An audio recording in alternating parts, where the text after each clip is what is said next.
哋今日嚟講下喺全屋訂製入邊有兩款性能比較突出嘅板材。第一種就係海洋板，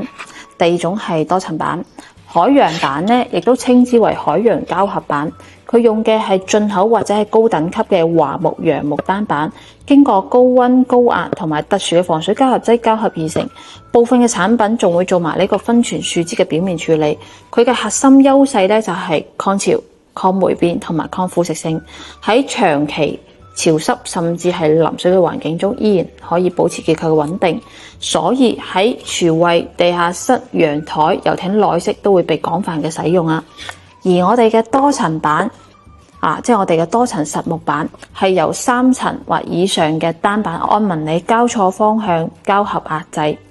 呢種交叉結構咧，亦都帶嚟咗極高嘅尺寸穩定性同埋卧釘力，同時具備較好嘅抗衝擊性能。佢嘅防潮性能係會比科粒板同埋密度板都好，但係就會差過我哋嘅海洋板啦。多層板咧係非常之適合用於衣櫃、書櫃、玄關櫃等乾燥或者半乾燥嘅環境嘅。而至於呢兩隻板究竟點樣揀呢？